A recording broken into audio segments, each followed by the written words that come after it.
let's go to Yassi Sophie, who says, when the Rebels watch sessions begin. Hey, yeah. And I think this is a great one to ask with you, Lauren, because you're a big Star Wars Rebels fan, yeah? Yes. Oh, God, I love Rebels. Rebels is probably my go-to. It's my go-to Star Wars. Just background, just playing it, just letting it loop. Like, it's just something about the story, the characters, that just, it's so wholesome. And it's so Star Wars, like family driven, the themes. I mean, you guys have talked about it obviously a lot here, but yeah, just the overall aesthetics. I love the artwork. I don't know if a lot of people appreciate it as much as I do. I love the art style that they do in Rebels. I love it. And then just the characters, the stories, it's so, I like how they, sprinkled in new characters and then still gave you legendary characters. I mean, Lando shows up. You see Bail Organa, like you have those little like nods of like, oh, okay, I know where they're at, or I know that person, That's why I just love it so much. Huge animation, and I am hoping they do like another full length theatrical animation movie. I don't know if you guys would love that too. I think the animation's there, don't you think? Like it's to the point where it's good now. Like not to say that it wasn't before, but like technology today. And what they have done, right? Yeah, it's so cinematic. Yeah, the Bad Tales of the Jedi are phenomenal visually. So yeah, I would absolutely love that. I one of the things that I really appreciated on the Rebels rewatch that I did is just being able to watch it totally free of any sort of reaction to this is the show that's replacing Clone Wars, or this is Disney's sort of first step into running Lucasfilm, and just totally watch it as the show it is. And even with that, it's just fun to watch that journey from that first season, including, like you're saying, a lot of the original trilogy characters of Lando and Leia and R2 and 3PO. And in that way, sort of playing it safe for the time. Yeah. And then you just get a couple of seasons later and like, Maul's back, everybody. And it's all Hondo all the time. And the Band-Aid just gets ripped off and like, no, we love Clone Wars. We love the prequels. Let's go. Yeah, one of the things I love too, you're talking about those new characters that show up in season one, but kind of get to grow and go into bigger, even more epic parts of the Star Wars saga. Just that testament to what is new becomes familiar and loved, and eventually, sadly, old. Like we'll all figure out. But those brand new characters that I initially was like, I don't know, the colors are too bright. I don't know about this. Now they seem like Star Wars to me. We've got to live with these characters for now. Crazy enough, coming up on 10 years. Woo. Yeah, God, wow. Yeah, they just are Star Wars, and that's for us, an old dog like me, but the new kids who came along and that was their entry point to Star Wars. Just fascinated by that kind of thing as well, and I love puffer pigs now. So, I mean, who doesn't love a good puffer pig now? I mean, come on. I didn't for a while, but now I do. Now Ken we pulled Ken into it, so there you go.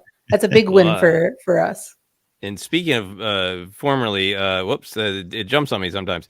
Douglas Bois saying AP5's fleeting moment of serenity while floating in the vacuum of space. My God. How I envisage life could be in a perfect world. That moment is both comedy, but it's also just so strangely beautiful. AP5 is a great character. I love the relatable obsession. We had the question earlier about organizing our books. We should ask AP5 how to organize our Star Wars books. So the idea that for a droid that craves everything to be organized, to be floating in the vacuum of space and see the way the galaxy is organized and be at peace is beautiful.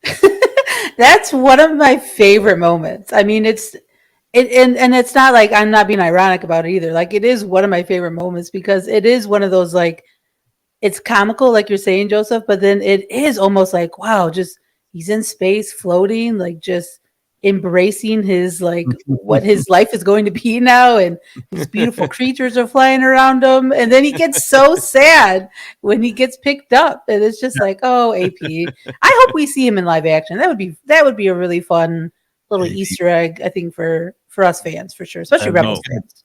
Yeah, I'm so jazzed about Huyang in Ahsoka, and I feel like AP5 can't be far behind. Right. So great comments about Rebels in chat here. Johnny C. Books and Comics is my next tattoo is going to be a puffer pig. Yes, Johnny. It's a two-part tattoo, though, right? You need the small one on one arm, and then and the comment that you brought up there, Mark, our buddy Mark says, "See the Perkles of Mandalorian was mind blowing, and we wouldn't have that without Rebels." Rebels. That's a great one as well.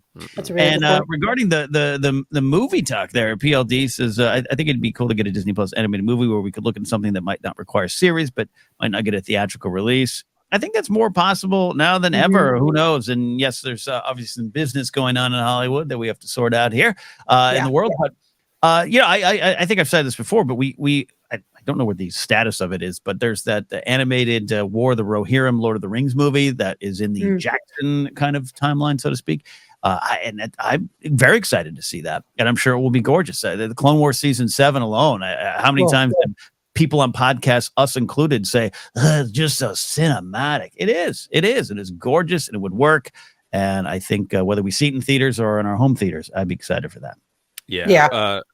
Redneck 42 here says, agreed. Listen to Dark Disciple audiobook and love an animated version. I agree with that specifically because there's so many of us who love Asajj Ventress, love Quinlan Vos, and there's a lot that happens in that story that's important to those characters, but the kind of bigger picture Clone Wars.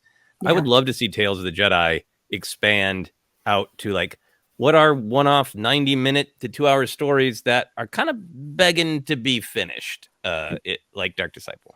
Asajj Ventress, I'm with you, Joseph. Like, she's one of my favorite characters, hands down. That's why I said I think it'd be fascinating to sit down and talk to her, like the stories she must have, like with Dooku, and then even post Dooku, and like that little time frame of her being a bounty hunter, like after she leaves Boba Fett, like who did she go after? Like, I want all those stories. That's just the Asajj Ventress fan in me wants it all, for sure. Agreed.